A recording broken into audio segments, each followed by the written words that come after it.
ದಸರಾ ಮುಗ್ದಿದ್ದಾದ ನಂತರ ಇನ್ನೂ ಒಂದು ಹಬ್ಬದ ವಾತಾವರಣ ಇತ್ತು. ಅದಕ್ಕಾಗಿ ಸಾಮಾನ್ಯವಾಗಿ ಈ ಸಮಯದಲ್ಲಿ ಜಾಸ್ತಿ ಏನು ಯಾರು ರಾಜಕೀಯ ಮಾಡೋದಿಲ್ಲ. ಅದಕ್ಕಾಗಿ ಆ ಒಂದು ಸಮಯಕ್ಕೆ ಒಂದು ಸ್ವಲ್ಪ ಟೈಮ್ ಕೊಟ್ಟು ನಂತರ ಈ ದಸರಾ ಹಬ್ಬದಲ್ಲಿ ನಡೆದಿರುವಂಥದ್ದು ಕೆಲವು ಬೆಳವಣಿಗೆಗಳು ಮತ್ತೆ ಜೊತೆಗೆ ಈ ಒಂದು ಪ್ರಸ್ತುತ 2-3 ದಿನದಿಂದ ನಡೆದಿರುವಂಥದ್ದು ಕೆಲವು ಘಟನೆಗಳ ಬಗ್ಗೆ ನಾವು ಪತ್ರಿಕಾಗೋಷ್ಠಿ ಮಾಡಬೇಕು ಅಂತ ನಾವೆಲ್ಲರೂ ತೀರ್ಮಾನ ಮಾಡಿದ್ದೀವಿ. ಪ್ರಥಮವಾಗಿ ಎಲ್ಲಕ್ಕಿಂತ ಮುಖ್ಯವಾಗಿ ನಿಮ್ಮೆಲ್ಲರಿಗೂ ಗೊತ್ತಿರೋ ಹಾಗೆ ನಮ್ಮ ಮೈಸೂರಿನಲ್ಲಿ ಸಾಮಾನ್ಯವಾಗಿ ಇಲ್ಲಿ ಒಂದು ಇತಿಹಾಸದಲ್ಲಿ ಇದು ಯಾವತ್ತೂ ಸಹ ಒಂದು ಪ್ರಗತಿಪರ ನಗರ, ಸ್ವಚ್ಛತೆಗಾಗಿ ಹೆಸರುವಾಸಿಯಾಗಿದೆ. ಮತ್ತೆ ಇಲ್ಲಿ ಒಳ್ಳೆ ಆಡಳಿತ, ಸುವ್ಯವಸ್ಥೆ ಇರ್ಬೋದು, ಎಲ್ಲನೂ ಕೂಡ ಒಳ್ಳೆ ಒಂದು ಗುಣಮಟ್ಟದ ರೀತಿಯಲ್ಲಿ ನಡೆಯುವಂಥದ್ದು ಎಲ್ಲರಿಗೂ ಗೊತ್ತಿರ್ತಕ್ಕಂಥ ವಿಚಾರ. ಆದರೆ ಇತ್ತೀಚೆಗೆ ಇದೆಲ್ಲನೂ ಕೂಡ ವಿಫಲ ಆಗ್ತಾ ಇರೋದು ನಾವೆಲ್ಲರೂ ಗಮನಿಸ್ತಾ ಇದ್ದೀವಿ.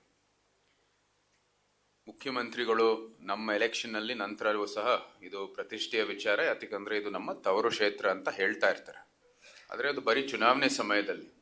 ನಿಜಕ್ಕೂ ಅವರು ಅಧಿಕಾರ ಇರೋರು ಅವ್ರ ಕೈಯಲ್ಲಿ ಆ ಸಮಯದಲ್ಲಿ ಅವ್ರು ಏನ್ ಮಾಡ್ತಾ ಇದ್ದಾರೆ ಅಂತ ಜನರು ಗಮನಿಸಬೇಕಾಗಿರ್ತಕ್ಕಂಥದ್ದು ಅತಿ ಅವಶ್ಯ.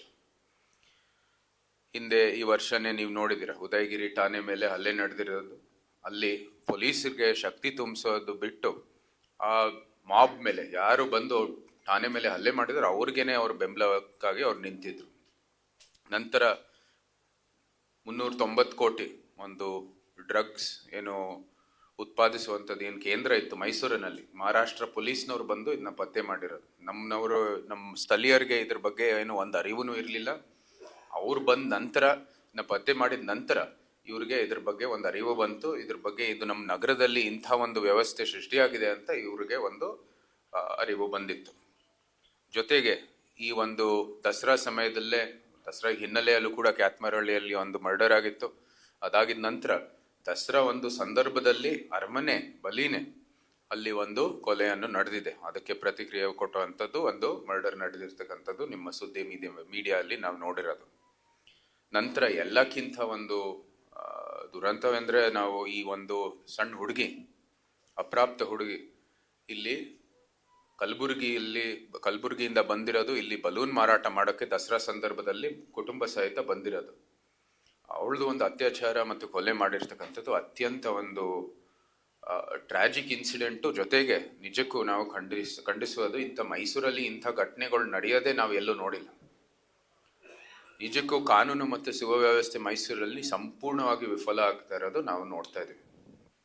ಯಾವುದೇ ಒಂದು ಏನು ಭದ್ರತೆ ಇಲ್ಲ.